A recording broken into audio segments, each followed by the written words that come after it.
Chess is among the world's oldest games, and over the years people have sought to put their own special spin on the game to add to the fun and complexity of the game.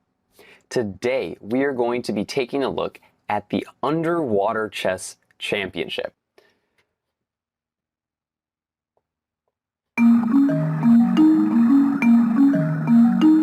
Okay, so they're going up for air, so it doesn't look like they're holding their breath. Well, it definitely isn't, you know. They need to. 10 people. So they're playing it in a hotel pool. Interesting. It's played like normal chess. Magnetic pieces, so the pieces don't float away. It says players must hold their breath when they make a move. I don't see how you do it. I don't see how you can play chess without holding your breath in this case. They're like, this is a rule, but what are you going to do? Breathe the water on your way down? Yeah, it's kind of funny. Come up for air. So one thing you don't realise is the pool is really cold, and spending a lot of time underwater hurts your oxygen intake, and so it becomes harder and harder to find good moves as the game goes on, really.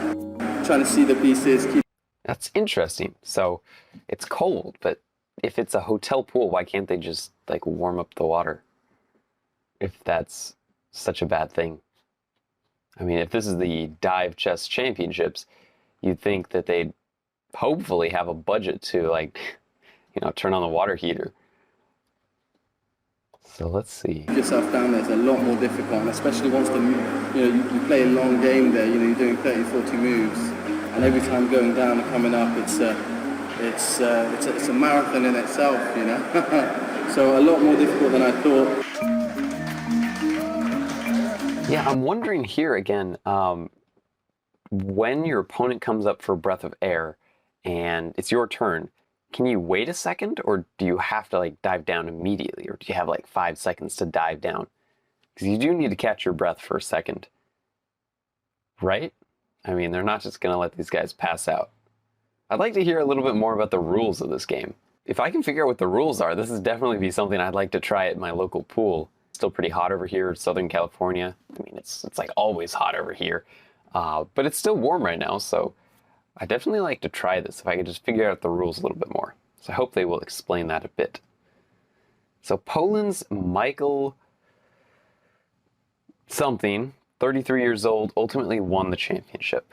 Congratulations. I wonder if I could look up this guy. Okay, so he does have a FIDE rating. So he's almost master level. Master level is 2200. He's got a standard rating of 2159. Rapid of 2100, and a blitz of 2000.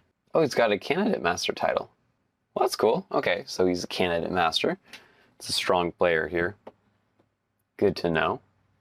And he is the championship winner. We should try to get Magnus Carlsen into this and see how well he does. I mean, you know, he'd obviously win, but it'd be cool. See what he thinks about underwater chess.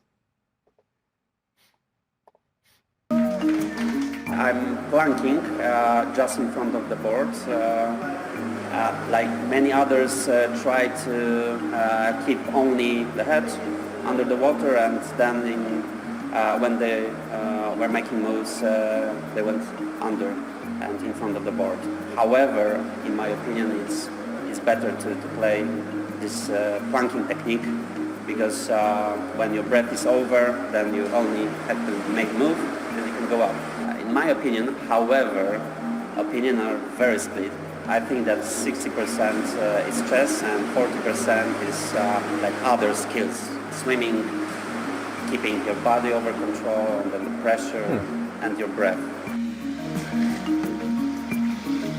So that's really interesting. Okay, so it does look like you have to hold your breath, and then before you come up, you have to play a move.